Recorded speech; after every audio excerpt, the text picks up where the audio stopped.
উজিবু দাওয়াতাদ দাঈ ইযা দাআন, যে যখন তারা আমার নিকট কোনো কিছু চায় তখন আমি সাথে সাথে তাদের উত্তর দিয়ে দেই। যখন কোনো বান্দা আমার নিকট গুনার জন্য ক্ষমা চায়, আমার নিকট তওবা করে আমার দরবারে এক ফোঁটা চোখের পানি পালায়, আমার দরবারের মধ্যে চোখের পানি পালাইতে দেরি, আমি আল্লাহ তার গুনাহ মাফ করতে দেরি হই না। উহুদের যুদ্ধের মধ্যে যখন রাসূলের চেহারা মুবারকের মধ্যে লোহা ঢুকে যায়, তখন এই দৃশ্যটা যখন আবু বকর দেখলেন, আবু বকর দৌড়িয়ে রাসূলের সামনে চলে গেলেন। তখন আবু উবাইদা ইবনে জাররাহ রাদিয়াল্লাহু তাআলা আনহু আবু বকরকে ডাক দিয়ে বললেন, আবু বকর, তুমি তো রাসূলের অনেক সুন্নত মানছ, রাসূলকে অনেক মুহাব্বত করছ, রাসূল তোমাকে সবচেয়ে বেশি মুহাব্বত করে। কিন্তু আবু উবাইদা বলতেছে, আবু বকর, এই নেক কাজটা আমাকে করতে দাও, এই সুন্নতরা আমাকে পালন করতে দাও। তখন আবু উবাইদা ইবনে জাররাহ রাদিয়াল্লাহু তাআলা আনহু রাসূলের দুইটা চেহারা মুবারকের মধ্যে লোহা ঢুকে যায়। তখন একটা লোহা খুলতে গিয়ে তার একটা দাঁত পড়ে যায়।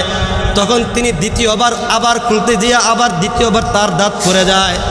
তখন রাসূল আবু উবাইদা ইবনে জাররাহকে বলেন, লান তামাসসাকান নার, হে আবু উবাইদা ইবনে জাররাহ, তুমি আমাকে সবচেয়ে বেশি মুহাব্বত করো, এই জন্য তুমি আমার কষ্ট সহ্য করতে পারো নাই। হ্যাঁ আবু উবাইদা ইবনে জাররাহ, যেহেতু তুমি আমার চেহারা থেকে দুটা লোহা বের করছো, এই জন্য আমি বলে দিলাম, লান তামাসসাকান নার, তোমার শরীরের জন্য জাহান্নাম হারাম হয়ে গেছে। সাল্লাল্লাহু তাআলা আলাইহি ওয়া আলা আলিহি ওয়া আসহাবিহি ওয়া বারাকা ওয়া সাল্লাম وبارك وسلم تسليما كثيرا كثيرا.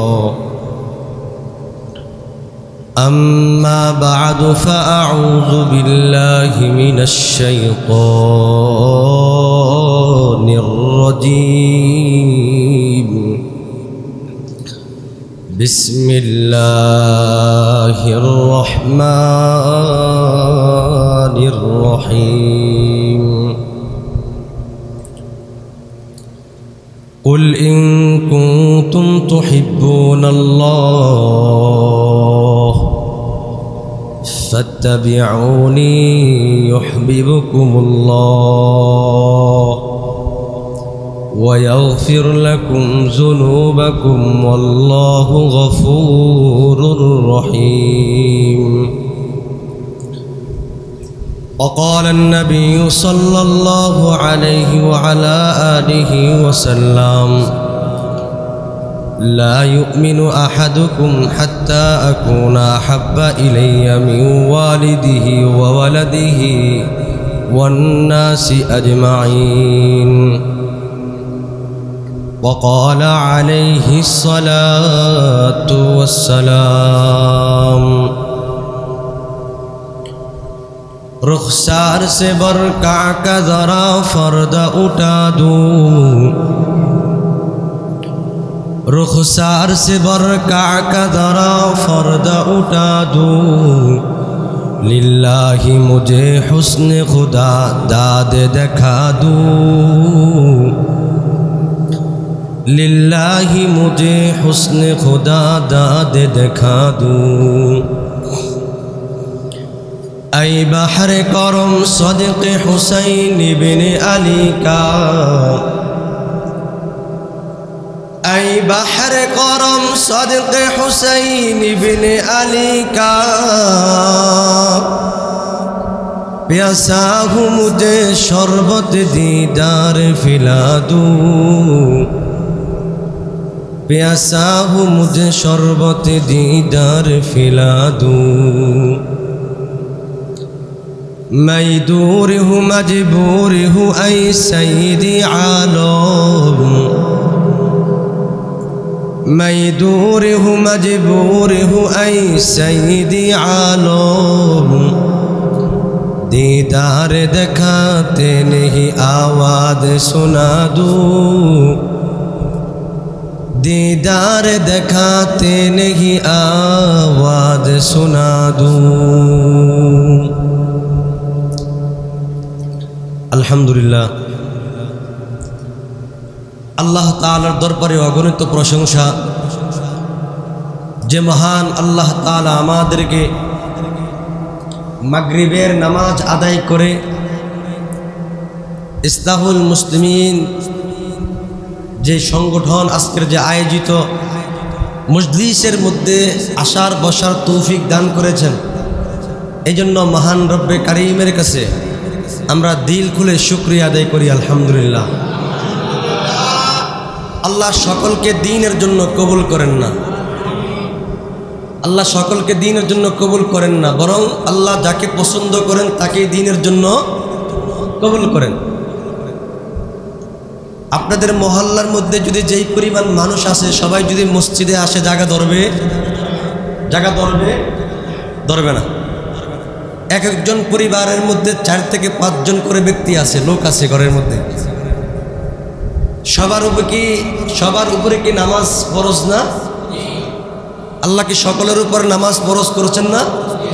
যদি ফরজ হয়ে থাকেন তাহলে আজকে ইসলাহুল মুসলিমিনের যে মজলিসটা আয়োজন করা হয়েছে, আগে তো দাওয়াত দেওয়া হয়েছে না? মসজিদ থেকে ইমাম সাহেব আযান দেয় নাই, মুয়াজ্জিন আযান দেয় নাই? দিয়েছে।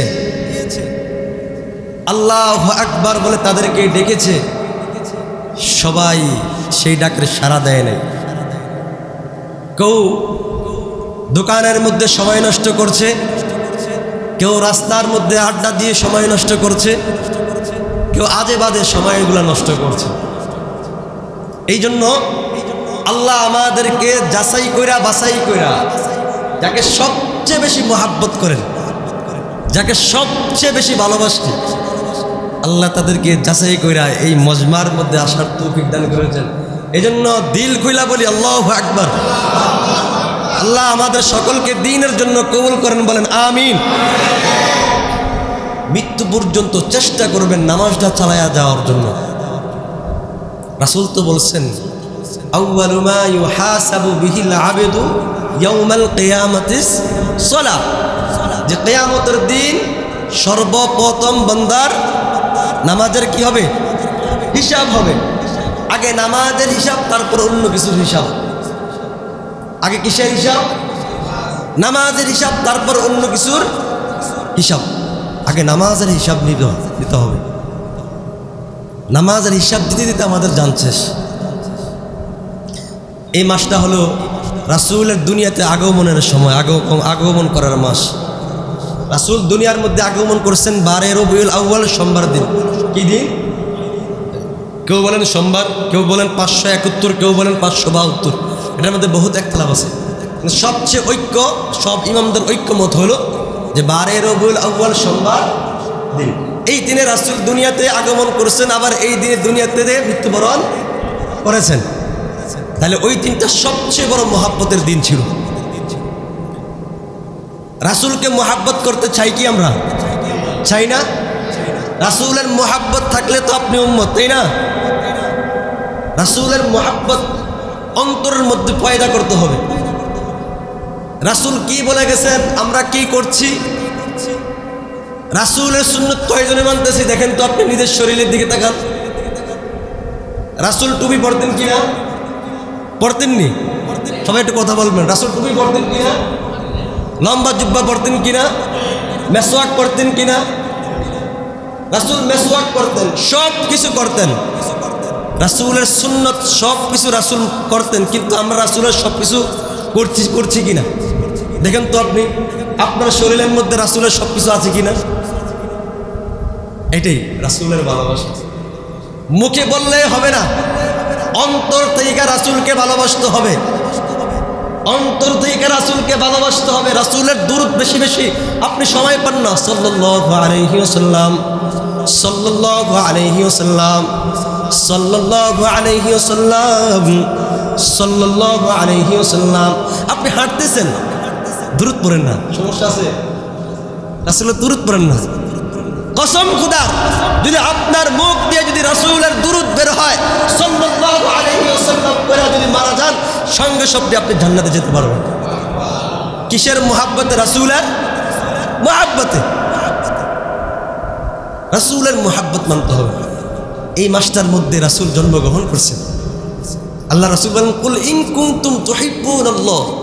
আল্লাহ বলেন, হে নবী আপনি জানিয়ে দেন আপনার বান্দাদেরকে, তুহিব্বুনাল্লাহ, যারা আমি আল্লাহকে ভালোবাসে, ফাত্তাবিউনি, তারা যেন আপনার অনুকরণ করে। আমাকে ভালোবাসতে হবে।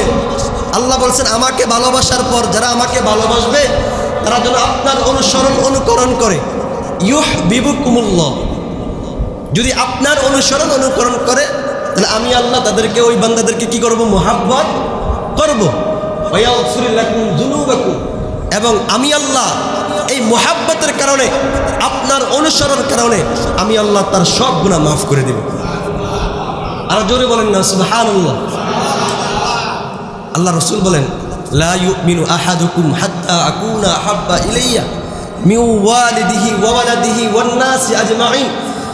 তোমাদের ব্যক্তি থেকে কোনো ব্যক্তি ততক্ষণ পর্যন্ত মুমিন হতে পারবে না যতক্ষণ না সে তার পিতামাতা, সন্তান থেকে, বিবি থেকে আমাকে বেশি মহাব্বত করতে পারবে, সে ততক্ষণ পর্যন্ত সে আমার মুমিন হতে পারবে না।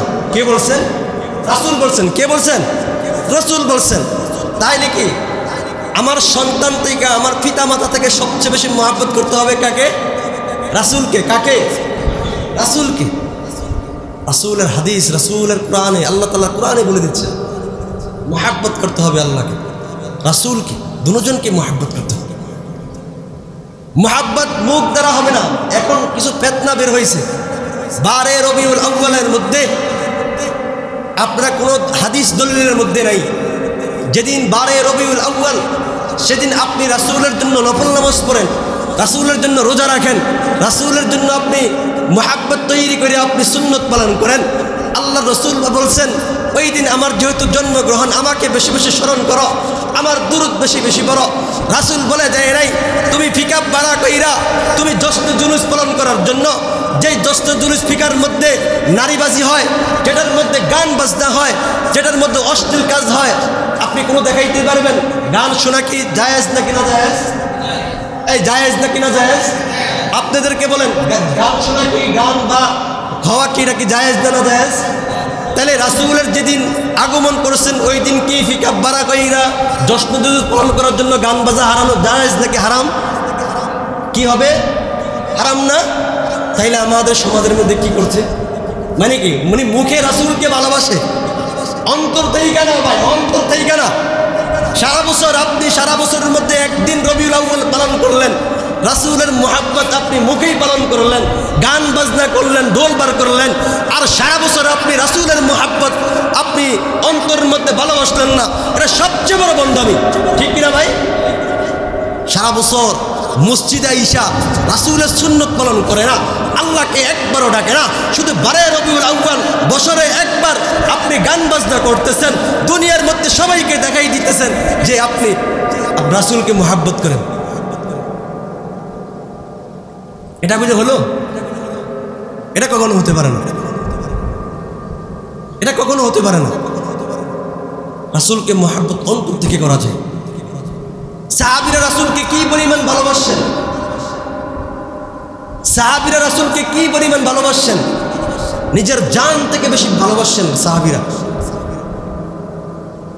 সাহাবীরা সবসময় রাসূলের সুন্নত অনুসরণ করতেন। রাসূল কিভাবে খাবার খেয়েছেন, রাসূল কিভাবে তিনি পানি পান করেছেন, রাসূল কিভাবে টয়লেটে গেছেন, প্রস্রাবখানায় গেছেন, কিভাবে তিনি ওযু করেছেন, সেই সুন্নত, সেই অনুকরণ করার সাহাবীরা চলতেন। সাহাবীরা এই ফিতনাবাজ এই সময় কখনো এগুলোর মধ্যে ছিল না।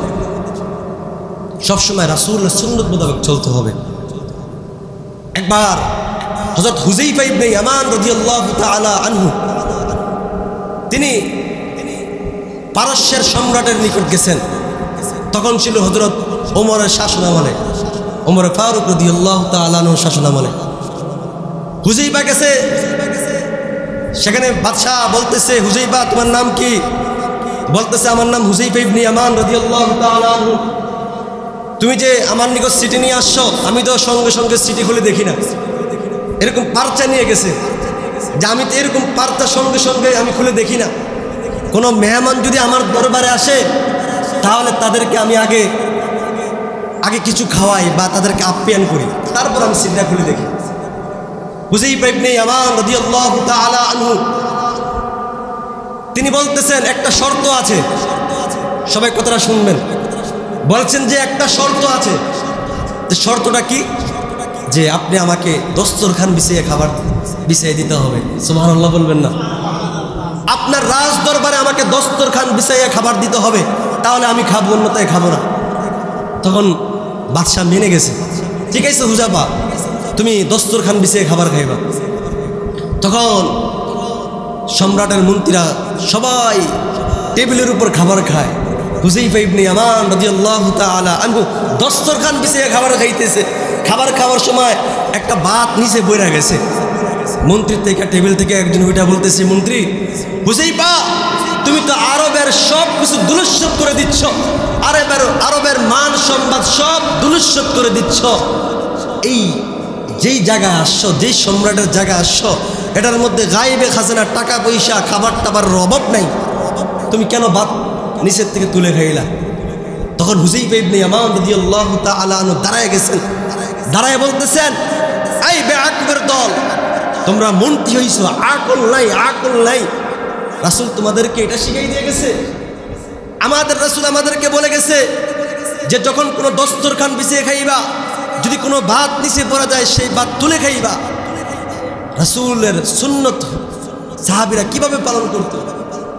যেই জায়গা রাজ প্রসাদ, বাদশার দরবারে যায় নিচে খাইছে। আর আমরা যখন কোনো জায়গায় যাই, ভালো জায়গায় যাই, বড় লোকের বাড়িতে যাই, তখন আমরা নিচে বইয়া খাই না, আমরা টেবিলের উপরে বসে খাই। সাহাবীরা তারা দিল থেকে রাসূলকে মুহাব্বত করত, দিল থেকে মুহাব্বত করত, শুধু মুখ দ্বারা করতো না ভাই। এই আজকের জমানায় অধিকাংশ মানুষ বলে আমরা আশিকে রাসূল, রাসূলকে মুহাব্বত করি। রাসূলকে একদিন মুহাব্বত করলে হবে না। যখন কোনো বেঈমান, কোনো মুনাফিক রাসূলের বিরুদ্ধে কথা বলে, রাসূলকে নিয়ে কটূক্তি করে, যখন আলেমরা সমাবেশ করে সেটার প্রতিবাদ করে, তখন প্রতিবাদ করার জন্য একজন লোক খুঁজে পাওয়া যায় না। ঠিক না ভাই? আপনি মুখে বলবেন রাসূলের আশিক, 12 রবিউল আউয়াল পালন করবেন, আর ওই দিক দিয়ে যখন রাসূলের বিরুদ্ধে কটূক্তি করে, রাসূলকে নিয়ে অপমান করে, যখন আলেমরা সমাবেশ করে, তখন আপনার আশিক রাসূল কোথায় যায়? কোথায় যায় ভাই? মুহাব্বত করতে হলে কলিজা দিয়ে রাসূলকে মুহাব্বত করতে হবে। মুহাব্বত করতে হলে রাসূলকে কলব থেকে ভালোবাসতে হবে। শুধু মুখে বললে হবে না, মুখে বললে হবে না। আপনি দেখেন, আপনি নিজেই চিন্তা করেন আমার শরীরের মধ্যে রাসূলের মুহাব্বত কতটুকু আছে। আপনি নিজেই চিন্তা করেন আপনি সারাদিন রাসূলের মুহাব্বত, রাসূলের সুন্নত কতটুকু পালন করছেন। আপনি আল্লাহ তাআলার জিকির কতটুকু করছেন। আপনি সারাদিন রাত্রিবেলা যখন বালিশের সাথে মাটরা লাগাইবেন, চিন্তা করবেন আমি আজকে সারাদিন কি ভালো কাজ করেছি আর কি খারাপ কাজ করেছি। আপনি কসম খুদার, আপনি আমার মতো একটা কাগজ নেবেন, নিয়ে লিখবেন আপনি সারাদিন এই ভালো কাজ করেছেন, খারাপ কাজ করেছেন। দেখবেন যোগ বিয়োগ করে দেখবেন সবচেয়ে বেশি খারাপ কাজ আপনার। ঠিক না ভাই? সবচেয়ে বেশি খারাপ কাজ। আপনি নিজেই তো নামাজ পড়েন না, আর আপনার সন্তান ঘরের মধ্যে শুয়ে আছে, আপনার বিবি ঘরের মধ্যে শুয়ে আছে, আপনার উপযুক্ত মেয়েটা ঘরের মধ্যে ফজরের সময় ঘুমিয়ে আছে। আপনি একদিন আপনার সন্তানকে নামাজের জন্য বলছেন, আপনার বিবিকে নামাজের জন্য বলছেন, আপনার যে বড় মেয়েটা হয়েছে এই মেয়েটাকে আপনি পর্দার জন্য বলছেন, নামাজের জন্য বলছেন? কেন ভাই? আপনার নিকট, আল্লাহর নিকট কি আপনার পাকড়াও হতে হবে না? আল্লাহর নিকট কি আপনার জবাব দিতে হবে না? আল্লাহ বলছেন কোরআনে, ইয়া আইয়ুহাল্লাযীনা আমানু কু আনফুসাকুম ওয়া আহলিকুম নার। হে ঈমানদার ব্যক্তিরা, কু আনফুসাকুম ওয়া আহলিকুম নার, তুমি তোমার পরিবারকে আগুন থেকে বাঁচাও। কার কথা বলছেন? পরিবারের কথা বলছেন। কার কথা?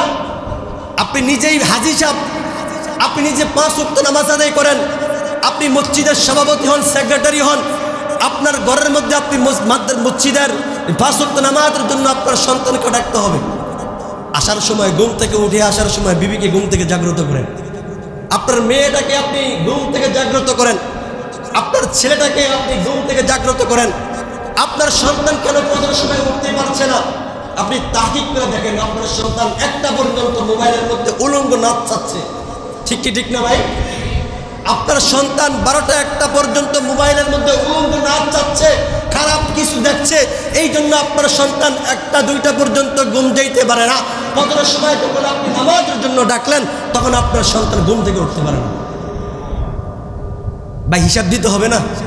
আলেমরা বয়ান করে যাচ্ছে, এই ইসলাহুল মুসলিমিন ঐক্য জোটের সমাবেশ, এই যে ইসলাহুল মুসলিমিন এই যে আজকে আয়োজন করছে, প্রত্যেক মাস হচ্ছে, আলেমরা এক একজন আলেমরা দামি কথা বলছে, এক একজন আলেমরা বয়ান করছে, কথা বলছে, কিন্তু কই হেদায়েত তো হচ্ছে না। ভাই মানা আছে কসম খোদার, চোখটা বন্ধ করে দেখেন, চোখটা একটু বন্ধ করে দেখেন। আজকে মারা যান, কালকে আপনার সন্তান আপনার কবর পাশে যাবে না। আজকে মারা গেলে কালকে আপনার সন্তান কবর পাশে যাবে না। আপনি যখন মারা যাইবেন আপনার লাশটা কিভাবে আপনার সন্তানটা কবরস্থানের মধ্যে দাফন করে আসবে সেই চিন্তা করবে। এরপরে আপনার জমি নিয়ে, আপনার টাকা নিয়ে সন্তানগুলা ভাগ করার চেষ্টা করবে, বন্টন করার চেষ্টা করবে। কিসের দুনিয়াবি নিয়ে ব্যস্ত আছেন আপনারা? কিসের ব্যস্ত? এই দুনিয়া কিসের জন্য ভাই? কত ঘটনা আছে। বাবার লাশ ঘরের সামনে পড়ে আছে, জমিন নিয়ে বন্টন শুরু করে দিয়েছে সন্তান। এমন সন্তান আপনি জন্ম দিয়ে গেলেন, যেই সন্তান মরে যাওয়ার পর আপনার কবরের পাশে একটু মুনাজাত দিবে না, যেই সন্তান আপনার নিকট আপনার জন্য বছরে একবার মিলাদও পড়াবে না, হুজুরের নিকট দোয়া চাইবে না, এই সন্তান থাকার চেয়ে না থাকাই ভালো, থাকার চেয়ে না থাকাই ভালো। আপনি জীবিত থাকা অবস্থা অনেক মা বাবারা গোয়াল ঘরের মধ্যে শুয়ে থাকে, বছরে 5,000 টাকা দিবে, 2,000 টাকা দিবে, এটাই দিতে কষ্ট হয়ে যায়। আপনি কোন সন্তান লালন পালন করলেন? 60 বছর 70 বছর পর আপনি গোয়াল ঘরে থাকতে হয়, এমন সন্তান কেন জন্ম দিবেন? আমি মনে করি আপনি বাবা হিসেবে ব্যর্থ। আপনার সন্তানকে আপনি সঠিক লাইনে চালাইতে পারেন নাই, আপনার মেয়েটাকে আপনি সঠিকভাবে পর্দা শিখাইতে পারেন নাই, আপনার বিবিও সঠিকভাবে আপনি পরিচালনা করতে পারেন নাই। এই জন্য আপনার মুখে মুখে আপনার স্ত্রী আপনার সাথে তর্ক করে। আরে ভাই, নেককার স্ত্রী আল্লাহর নিকট চেয়ে নিতে হয়, নেককার স্ত্রীর জন্য আল্লাহর নিকট দোয়া করতে হয়, এটা একটা নেয়ামত। যার ঘরের বিবি খারাপ তার দুনিয়াটাই অশান্তি, যার ঘরের বিবি ভালো তার জন্য দুনিয়াটাই নেয়ামত। ঠিক কি ঠিক না ভাই? নেয়ামত। একটা নারী চাইলে আপনাকে ধ্বংস করে দিতে পারে, একটা নারী চাইলে আপনাকে ভালো কিছু করতে পারবে। এই জন্য আপনি আপনার সন্তানের দিকে তাকান, পরিবারের দিকে তাকান, একটু খেয়াল করেন। আপনি নিজেই নামাজ পড়লে হবে না, পরিবারকেও নামাজের জন্য বলতে হবে। সাহাবীরা তো নিজেই রাসূলের অনুসরণ করে গেছেন, এমনকি রাসূল যেভাবে তার সন্তানদেরকে নির্দেশ দিয়ে গেছেন সাহাবীরাও সেভাবে নির্দেশ দিয়েছেন। সাহাবীরা তাদের সন্তানকে এভাবে পরিচালনা করে গেছেন। সাহাবীরা রাসূলের জন্য জান দিয়ে দিয়েছেন, প্রাণ দিয়ে দিয়েছেন,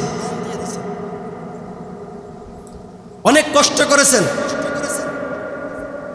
আপনি দিন শিখবেন, আপনি নিজেই 5 ওয়াক্ত নামাজ আদায় করবেন এবং আপনি সন্তানদেরকে তো নামাজের জন্য আদেশ করবেন। পাশাপাশি আপনি বাড়ির থেকে মসজিদে আসতেছেন, আসার সময় আপনার একজন ভাইকে পাইছেন, তাকে নামাজের জন্য দাওয়াত দেওয়া। কি দেওয়া ভাই? কি দেওয়া? কুনতুম খায়রা উম্মাতিন উখরিজাত লিন-নাস তা'মুরুনা বিল মা'রুফ ওয়া তানহাউনা আনিল মুনকার। মানুষকে সৎ কাজের আদেশ করো, অসৎ কাজ থেকে কি করো? বিরত রাখো। কি রাখো? বিরত রাখো। আপনি উম্মত হইয়া, মানুষ হইয়া যে আপনি এলেম শিখছেন, আমি আলেম, আমি হাফেজ, আমি আলেম হয়েছি, দিন প্রচার করার প্রয়োজন নয়। আলেম তো ইবলিশও হয়েছে ভাই, হয়েছে না? এলমে চান্দা কে বেশে তার খানি চু আমল দরতু নেস্তে নাদানি। অনেকে এলেম শিখে অগণিত, চু আমল দরতু নেস্তে নাদানি, যারা আমল করে না সবচেয়ে বড় অজ্ঞ। ইবলিশের এলেম ছিল না ভাই? এই ইবলিশের এলেম ছিল না? অনেক ছিল। এলেম থাইকেও কিন্তু প্রদুষ্ট হয়ে গেছে। কত আলেম আছে, অনেক এলেম, কিন্তু অহংকারের কারণে ধ্বংস হয়ে গেছে, ধ্বংস হয়ে গেছে। চু আমল দরতু নেস্তে নাদানি, সে আমল করার না করার কারণে সে অজ্ঞ হয়ে গেছে। আল্লাহর রসুলের আদেশ মানা চাই, মানুষদেরকে দাওয়াত দেওয়া চাই।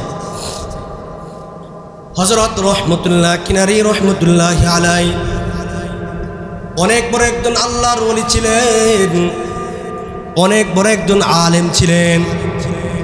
হযরত রহমতুল্লাহ কিনারি রহমতুল্লাহ আলাই তিনি নিজে নিজে চিন্তা করলেন, আমি নিজেই এলেম শিখলেই হবে না, এলেম তো আমি নিজে শিখলাম, আমি নিজে নিজে আমল করলে হবে না, বরং আমাকে মানুষদেরকে দাওয়াত দিতে হবে। হযরত রহমতুল্লাহ কিনানি রহমতুল্লাহ আলাই তিনি এই কথা চিন্তা করার পর তিনি এক মরুভূমির দিকে তিনি সফর আরম্ভ করলেন। যাইতে যাইতে এক গ্রামের মধ্যে চলে গেলেন, গিয়া দেখলেন ওইখানে একটা মসজিদ আছে বড়। তিনি দূর থেকে তাকাইলেন, দেখে দেখলেন মসজিদের মধ্যে অনেক মাকড়সা, অনেক ময়লা পড়ে আছে। হযরত রহমতুল্লাহ কিনারি রহমতুল্লাহ আলাই মসজিদের সামনে আইসা জানালা দিয়ে তিনি তাকাইলেন, তাকাইয়া দেখলেন মসজিদের মধ্যে অনেক বালু পড়ে আছে, অনেক মাকড়সা পড়ে আছে। তখন তিনি চিন্তিত হয়ে গেলেন, পেরেশান হয়ে গেলেন।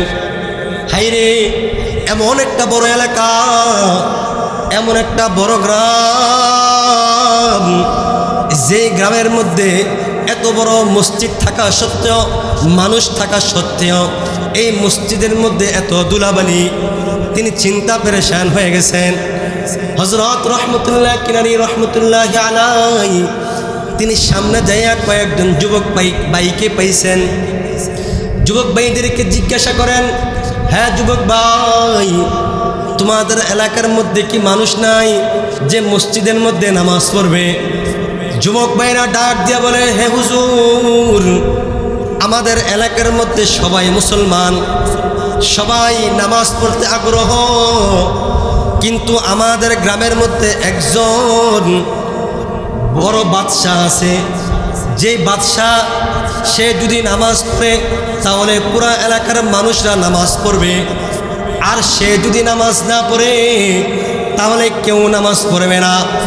তখন যুবকদের কথা শোনার পর ওই রহমতুল্লাহ কিনারি রহমতুল্লাহ আলাই আশ্চর্য হয়ে গেছেন। হযরত রহমতুল্লাহ কিনারি রহমতুল্লাহ আলাই যুবকদেরকে জিজ্ঞাসা করে, হে আমার যুবক ভাইয়ারা, আমাকে একটু ওই বাদশার নিকট নিয়ে যাও। তখন যুবক ভাইয়েরা ওই রহমতুল্লাহ কিনারি রহমতুল্লাহ আলাইকে ওই বাদশার নিকট নিয়ে গেলেন। তখন রহমতুল্লাহ কিনারি রহমতুল্লাহ আলাই বাদশাকে গিয়া তিনি সালাম দিলেন, মুসাফা করলেন। বাদশাহ বললেন, আপনি আলেম হইয়া, হুজুর হইয়া আপনি আমার কাছে কেন আসছেন? কোনো আলেম এই পর্যন্ত আমার সামনে আসতে পারে নাই, আপনি কেন আমার সামনে আসেন?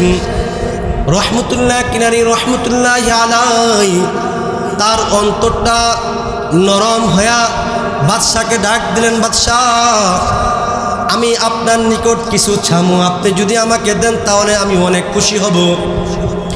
বাদশাহ ডাক দিয়া বলে, হুজুর, আপনি আমার নিকট কি এমন কিছু চান, আমি তাহলে আপনাকে দিব, যদি চাওয়ার মতো হয়। হযরত রহমতুল্লাহ কিনারি রহমতুল্লাহ আলাই বাদশাকে ডাক দিয়ে বলেন, বাদশাহ, জীবনে তো অনেক অন্যায় করছেন, জীবনে তো অনেক গুনার কাজ করছেন, এমন কোনো গুনাহ করেন নাই যেটা আপনার দ্বারা হয় নাই। আপনি দুই হাত দিয়ে অনেক গুনাহ করছেন, আপনি আপনি অনেক নাফরমানি কাজ করছেন, আল্লাহ আপনাকে অনেক টাকা দিছে, অনেক দৌলত দিছে, অনেক টাকা পয়সার মালিক আল্লাহ তাআলা দিয়েছে। হ্যাঁ বাদশাহ, আপনি এখন মুরব্বী হয়ে গেছেন, আমার শেষ একটা নসিহত, আপনি যদি একদিন মসজিদে গিয়ে নামাজ পড়েন তাহলে আমি অনেক খুশি হব। সুবহানাল্লাহ বলেন না?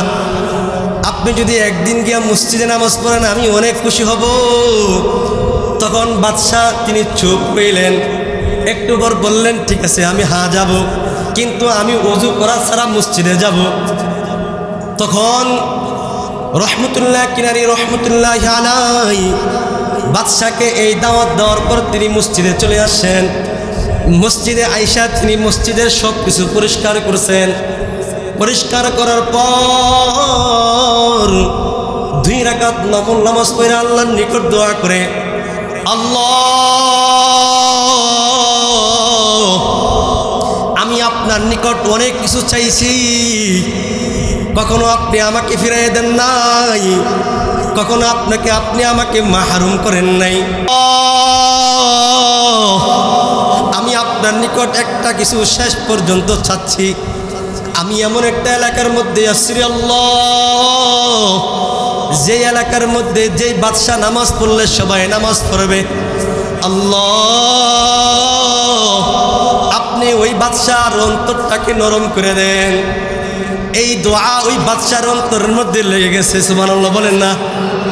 বাদশাহ বলতেছে, আমি মসজিদের মধ্যে প্রথম দিন যাব, যদি আমি ওযু না কইরা যাই কেমন দেখা যায়। প্রথম বলছে সে ওযু না করায় সারাই মসজিদে চলে আসবে। তখন সে ওযু কইরা সুন্দর মতো পবিত্র হয়ে মসজিদে আসে। হযরত রহমতুল্লাহ কিনারি রহমতুল্লাহ আলাইহি বয়ানের মধ্যে মিম্বরের মধ্যে বৈশা বৈশা বলতেছে, হ্যাঁ বাদশাহ, কে আছো দুনিয়ার মধ্যে ক্ষমতাবান? তুমি দুনিয়ার মধ্যে সবচেয়ে বড় ক্ষমতাবান। দুনিয়ার মধ্যে চাইলে তুমি গুনাহ করতে পারো, দুনিয়ার মধ্যে চাইলে তুমি খুন খারাপি করতে পারো, দুনিয়ার মধ্যে চাইলে তুমি অনেক কিছু করতে পারো। যখন তোমাদের চোখগুলা বন্ধ হয়ে যাবে, কবরে চলে যাইবা, তখন তোমাদের কি অবস্থা হবে? তখন তোমরা আল্লাহর নিকট কি জবাব দিবা? যখন এই কথাগুলা মিম্বরের মধ্যে বৈশা হযরত রহমতুল্লাহ কিনারি রহমতুল্লাহ আলাইহি বলতেছেন, তখন বাদশার চোখ দিয়া পানিগুলা জমিনের মধ্যে পড়ে। আল্লাহু আকবার বলেন না? তার চোখের পানিগুলা জমিনের মধ্যে পড়ে।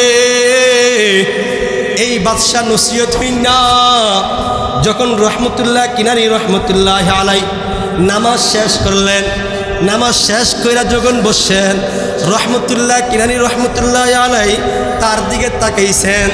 তাকানো মাত্র ওই বাদশাহ রহমতুল্লাহ কিনারির পাশে আইসা চুপ করে বৈশা রইছেন।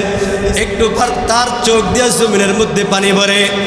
রহমতুল্লাহ কিনারি রহমতুল্লাহ আলাইহির হাতে হাত দিয়ে বলেন, রহমতুল্লাহ কিনারি রহমতুল্লাহ আলাইহি আমি তো অনেক বড় গুনাহ করছি, আমি তো অনেক বড় অন্যায় করছি।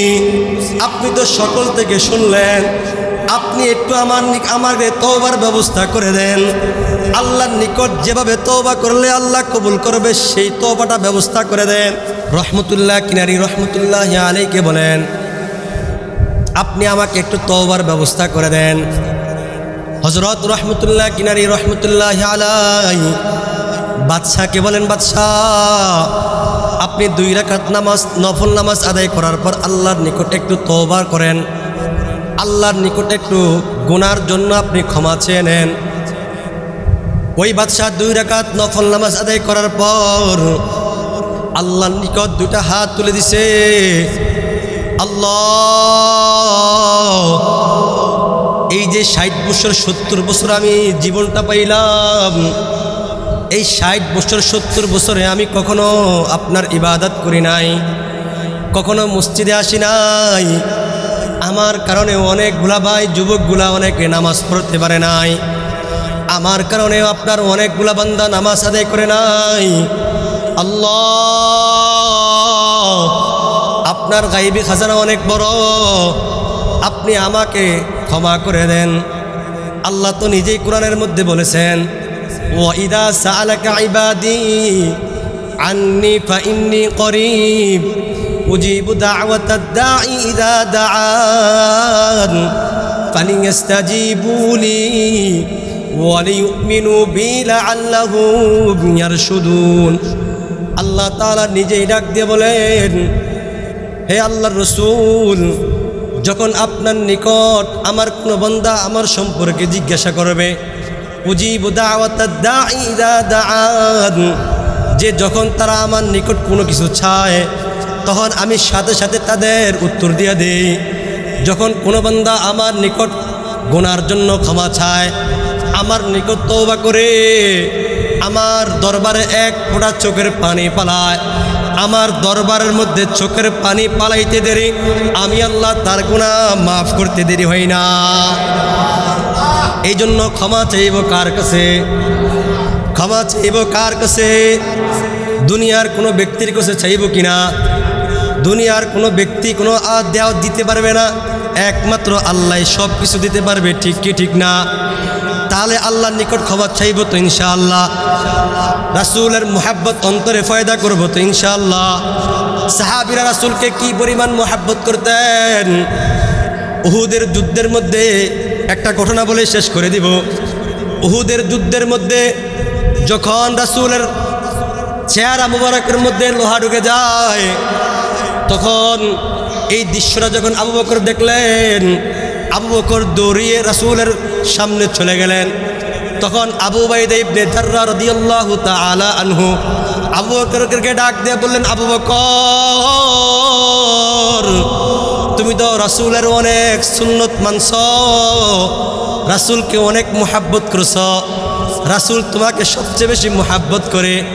কিন্তু আবু উবাইদা বলতেছে, আবু বকর, এই নেক কাজটা আমাকে করতে দাও, এই সুন্নতরা আমাকে পালন করতে দাও। তখন আবু উবাইদা ইবনে জাররাহ রাদিয়াল্লাহু তাআলা আনহু রাসূলের দুইটা চেহারা মুবারকের মধ্যে লোহা ঢুকে যায়। তখন একটা লোহা খুলতে গিয়ে তার একটা দাঁত পড়ে যায়।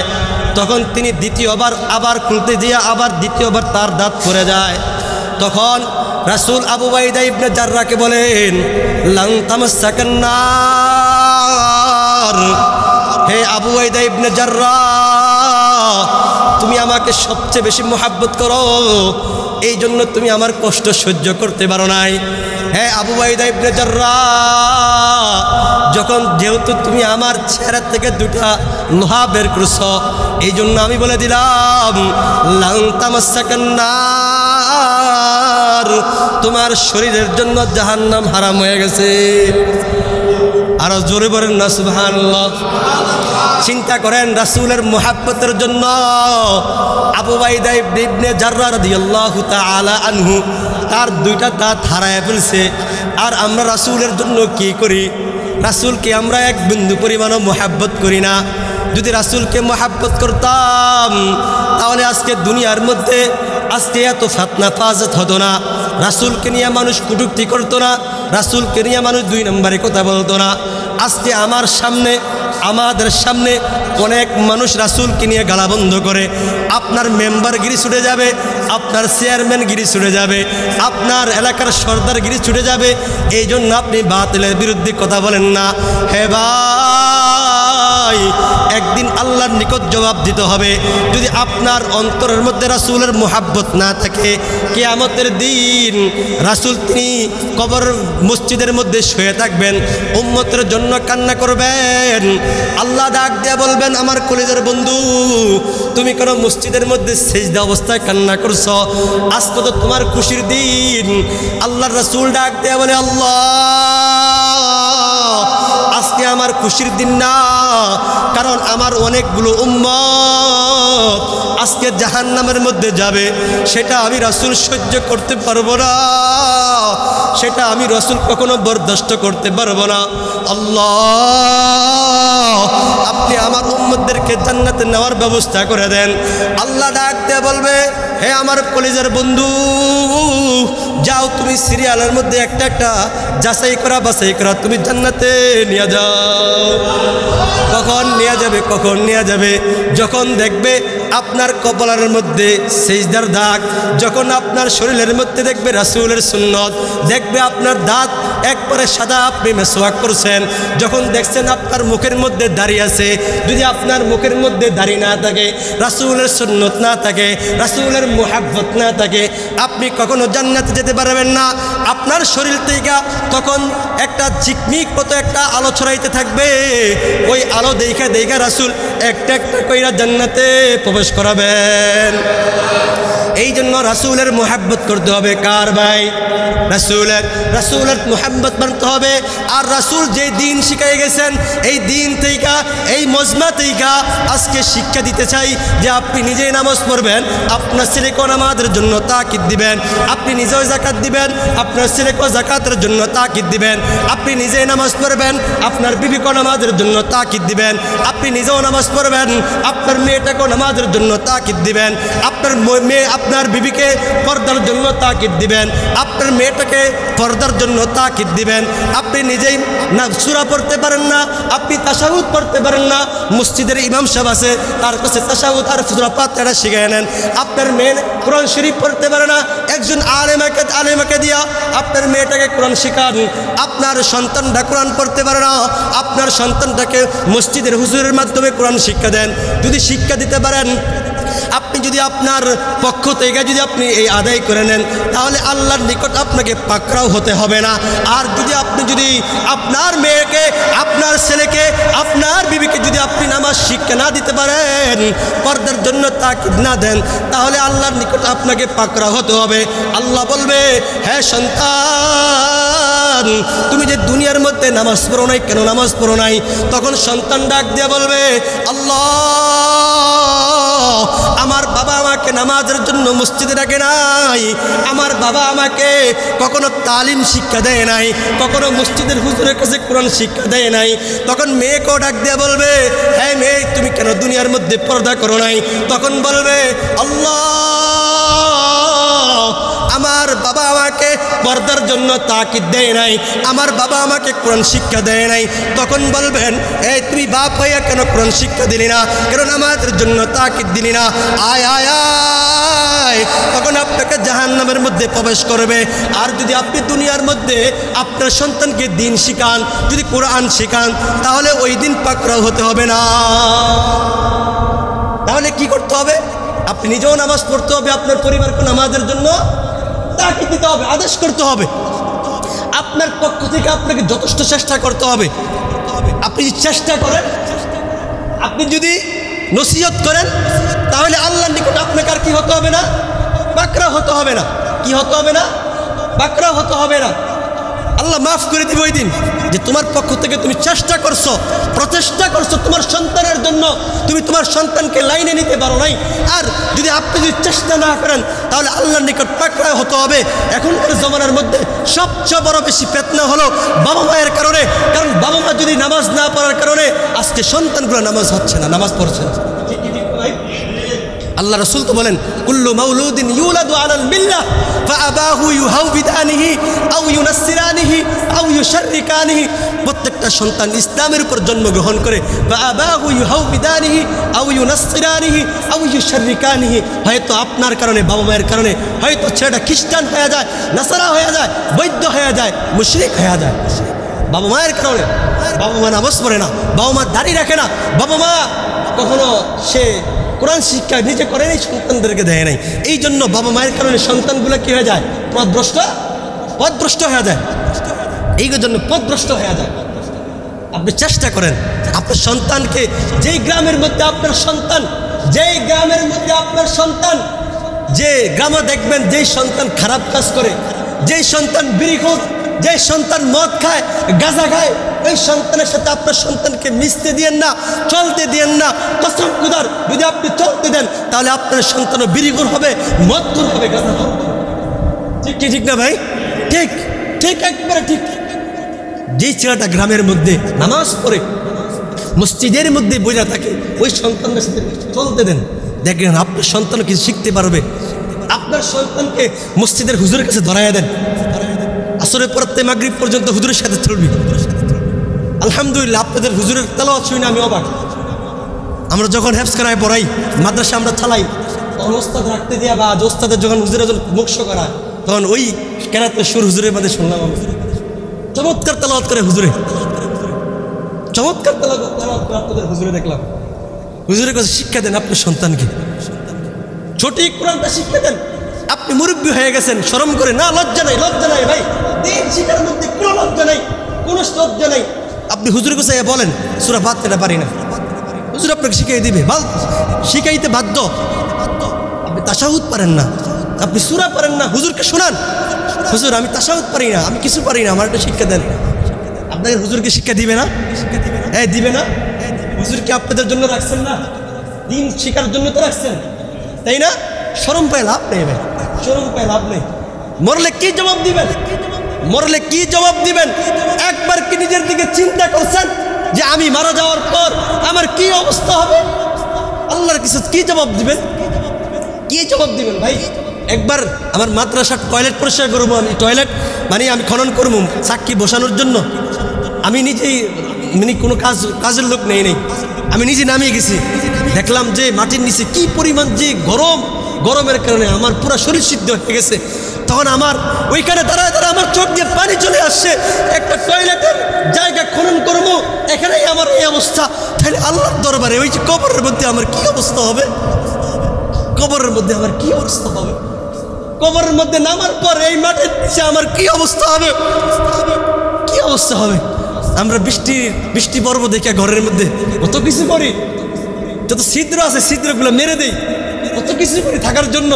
আরে ভাই কবর যে শুইবেন, এই পানিগুলো যে আপনার শরীরের মধ্যে পড়বে, তখন কি করবেন ভাই? কি করবেন? এর থেকে চিন্তা করছেন? দুনিয়ার একটা সাপ দেখলে 10 হাত দূরে থাকি, আনক সাপ, বিভিন্ন সাপ দেখলে 10 হাত দূরে থাকি, একটা নয় 99টা সাপ যখন আপনার কবরের মধ্যে ছেড়ে দিবে, তখন আপনার কি অবস্থা হবে ভাই? কি অবস্থা হবে? কি অবস্থা হবে? একটা সাপ দেখলে আমরা দূরে থাকি, যদি 99টা সাপ যদি সেখানে ছেড়ে দেয়, তারপর কি অবস্থা হবে? রাসূল বর্ণনা করেন, যদি ওই সাপের একটা বিষ যদি কোনো সাগরের মধ্যে ছেড়ে দেয়, ওই সাগরের পানি বিষাক্ত হয়ে যাবে। আল্লাহু আকবার বলেন না, নাউজুবিল্লাহ বলেন। বিষাক্ত হয়ে যাবে, ওই পানি বিষাক্ত হয়ে যাবে, এত পরিমাণ বিষাক্ত সাপ। আর আমরা দুনিয়ার সাপের দিকে তাকাইলে আমরা দূরে ছেড়ে দেই, তাহলে ওই সাপের কথা চিন্তা করেন। আপনার অন্তরে যদি আল্লাহর ভয় থাকে, আপনার কলবে যদি আল্লাহর ভয় থাকে, যদি জিকির থাকে 24 ঘন্টা আল্লাহ আল্লাহ, যদি কলবের মধ্যে জিকির থাকে, কসম খোদার ওই ব্যক্তি কখনো গুনাহ করতে পারে না। ওই ব্যক্তি কি করতে পারে না ভাই? গুনাহ করতে পারে না। ওই ব্যক্তি কখনো গুনাহ করতে পারে না। ওই ব্যক্তি কখনো গুনাহ করতে পারে না। আপনি যখন গুনাহ করতে যাইবেন, যখন আপনি গুনাহ করতে যাইবেন, তখন দেখবেন আল্লাহ তাআলার ভয় অন্তরের মধ্যে অটোমেটিক চলে আসছে। আল্লাহ বলবেন, বান্দা তুই কই যাস? তুই তো আমার গোলাম, আমি তোরে তুই একবার স্মরণ করছিস, আমি তোর 10 বার স্মরণ করব। তুই আমাকে একবার আল্লাহ বইলা মসজিদের মধ্যে ডাক দিছস, আমি আল্লাহ তোকে 10 বার স্মরণ করব। সুবহানাল্লাহ বলবেন না? ফাযকুরুনি আযকুরুকুম, তোমরা আমাকে স্মরণ করো, আমি তোমাদেরকে কি করব? স্মরণ করব। ফাযকুরুনি আযকুরুকুম, তোমরা আমাকে স্মরণ করো, আমি তোমাদেরকে বারবার স্মরণ করব। আমরা আল্লাহকে স্মরণ করি না ভাই, আল্লাহকে স্মরণ করি না। দেখবেন এখনকার নেতারা, দেখবেন নেতার জন্য নেতার যত নাম বলে, তার মুখের মধ্যে যতবার নেতার কথা থাকে, ততবার মনে আল্লাহকে ডাকে না ভাই, ততবার আল্লাহকে ডাকে না। আমি অনেক নেতার সাথে মাঝে মাঝে দেখে কথা বলি বা চলি বা দেখি, অনেক সময় দেখি ভাই, বড় ভাই, ভাই ভাই, জি নেতা। আমার মনে হয় যে ওই লোকটা 5 ওয়াক্ত একবার দিন নামাজ পড়েন না, একবার আল্লাহকে ডাকে না। সত্যি কসম খোদার, ওই ব্যক্তি যদি নেতার নাম মুখে না নিয়ে যদি আল্লাহর নাম নিত, সত্যি ওই ব্যক্তিরা কখনো সে পথভ্রষ্ট হতে পারবে না,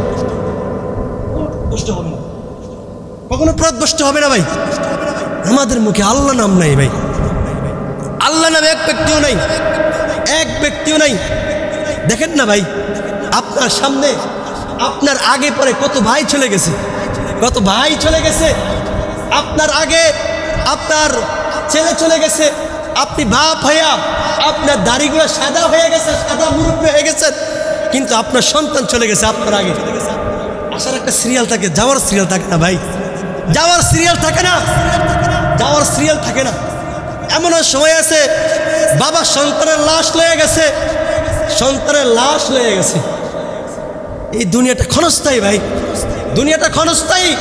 দুনিয়ায় কেউ আপনার আপন নয়, দুনিয়ায় কেউ আপন নয়। আপনি একটা ঝামেলার মধ্যে পড়েন, আপনি থানায় যান, সর্বপ্রথম আপনার পরিবারে যাবে, আর কেউ যাবে না ভাই, কেউ যাবে না, দুনিয়ার কেউ যাবে না। তাহলে আপনি কার পিছিয়ে ঘুরতেছেন? কোন নেতা? নেতার ছেলে ইটালির মধ্যে বিভিন্ন রাষ্ট্রের মধ্যে পড়াশোনা করে আসে, আর আপনি যেই নেতার জন্য রাজনীতি করেন ওই নেতার জন্য আপনি মায়ের খাইলেন, আপনি রাস্তার মধ্যে অপমান হইলেন, কিন্তু আপনি নেতা হইলেন না, আপনি সামচাই থেকে গেলেন। ওই মাঝখান দিয়া নেতারা বলা ইতালির থেকে সার্টিফিকেট সে নেতা হয়ে গেছে। হয়েছে না ভাই? হয় না ভাই? কিসের রাজনীতি ভাই? কিসের দাম্ভিকতা? কিসের ক্ষমতা? কিসের ক্ষমতা ভাই?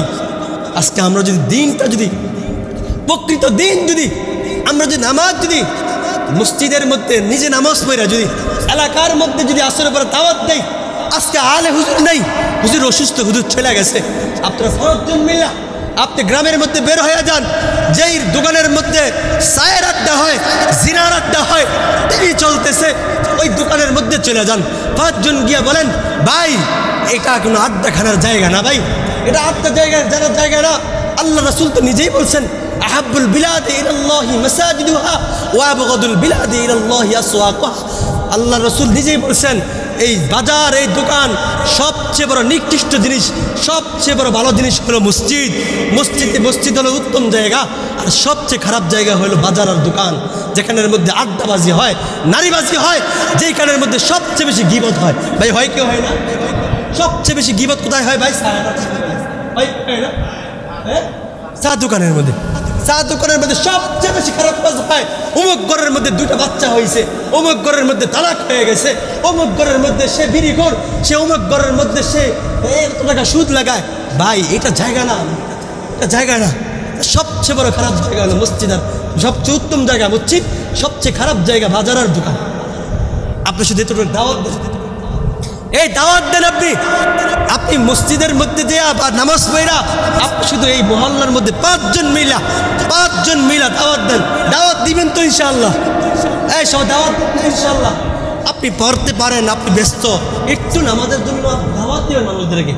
কখনো খারাপ কাজ যাতে আপনার মুখ দিয়ে না বের হয়, যাতে করে আপনার দ্বারা কোনো খারাপ কথা বের না হয়, অন্য কোনো ব্যক্তি যেন কষ্ট না পায়। আপনার দ্বারা যদি কোনো ব্যক্তি ভালো হয়ে যায়, নামাজ পড়ে, তাহলে কি আল্লাহ খুশি হবে না ভাই? কথা বলে না? আল্লাহ খুশি হবে না? আল্লাহ অবশ্যই খুশি হবে, আল্লাহ অনেক খুশি হবে। আল্লাহর নিকট এই জন্য আপনি যদি গুনাহ করে থাকেন, আল্লাহর নিকট তওবা করেন, আল্লাহর নিকট দিল খুলে তওবা করেন। আল্লাহ তো বলেন ইয়া আইয়ুহাল্লাযীনা আমানু তুবু ইলাল্লাহি তাওবাতান নাসুহা। মুমিন ব্যক্তিরা আমার নিকট তওবা নাসুহা কর, একটু সঠিক তওবা কর, আমার নিকট কান্না কর। কান্না করলে, আমার নিকট তওবা করলে, চোখের পানি পালাইলে আমি আল্লাহ তোর সব গুনাহ মাফ করে দেব। শুধু কি করতে হবে? কি করতে হবে? সঠিক তওবা করতে হবে। কি করতে হবে ভাই?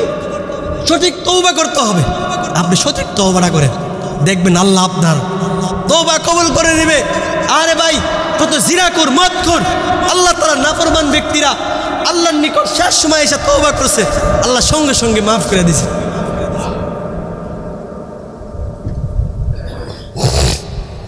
পয়গম্বর মূসার জমানায় যখন মিশরের জমিনের মধ্যে বৃষ্টি হয় না, মিশরের জমিনের মধ্যে বৃষ্টি নাই, বৃষ্টি না থাকার কারণে অনেক ব্যক্তিরা পিপার শর্ত হয়ে গেছে। শিশুরা পানি পায় না। তখন সকলে মিলে পয়গম্বর মূসার কাছে গেছে, হ্যাঁ পয়গম্বর মূসা, এই মিশরের জমিনের মধ্যে অনেক দিন ধরে বৃষ্টি হয় না, আপনি একটু আল্লাহর নিকট দোয়া করেন। আগের জমানায় যখন কোনো বান্দার কোনো কিছু লাগতো, তখন পয়গম্বর ওই জমানার যে পয়গম্বর ছিল, পয়গম্বরের কাছে যাইতো যে আপনি একটু আল্লাহর নিকট চান আমার জন্য, আমার অমুক কিছুর প্রয়োজন। আমরা এমন জমানার নবীর উম্মত, কারোর নিকট যাইতে হয় না, মসজিদে আইসা আল্লাহকে ডাকলে আল্লাহ সাড়া দিয়ে দেয়। সুবহানাল্লাহ বলবেন না? আগের জমানার যারা আসিল তারা সরাসরি আল্লাহর নিকট চাইতে পারতো না, বরং নবীর কাছে বলতো হাজতগুলা। নবী আল্লাহর নিকট কি করতেন? চাইতেন। কি করতেন? চাইতেন। আর আমরা এমন নবীর উম্মত, কারো কিছু চাওয়া লাগে না, সরাসরি আল্লাহর নিকট চাইলে হয়ে যায়। সুবহানাল্লাহ বলবেন না? যখন পয়গম্বর মুসার কাছে গেছে, হে পয়গম্বর মুসা, অনেক দিন ধরে মিশরের জমিনের মধ্যে বৃষ্টি নাই, আপনি একটু আল্লাহর নিকট দোয়া করেন যাতে কইরা মিশরের জমিনের মধ্যে বৃষ্টি হয়। পয়গম্বর মুসা ডাক দিয়ে বলে, তোমরা অমুক দিন একটা সমাবেশ করো, ওই সমাবেশের মধ্যে আমি আল্লাহর নিকট দোয়া করব। তারা সব কিছু আয়োজন করে ফেলছে। পয়গম্বর মুসা তিনি তার মস্তদের মধ্যে বসছেন। আল্লাহ তাআলা ডাক দিয়ে বলে, পয়গম্বর মুসা, আমি ততক্ষণ পর্যন্ত এই জমিনের মধ্যে বৃষ্টি দিব না যতক্ষণ পর্যন্ত না এই জমানার মধ্যে মিশরের জমিনের মধ্যে একজন গুনাহগার উঠে না যাবে। পয়গম্বর মুসা রাগ হয়ে গেছে। তার সমাবেশের মধ্যে ডাক দিয়া বলে, কে আছো? তুমি জিনাকার। তুমি জিনা করার কারণে, তুমি অন্যায় করার কারণে আজকে মিশরের জমিনের মধ্যে বৃষ্টি হয় না। আজকে অনেক মানুষ কষ্ট হইতেছে। তুমি কি গুনাহ করছো? যেই গুনাহ করার কারণে আজকে মিশরের জমিনের মধ্যে বৃষ্টি হইতেছে না।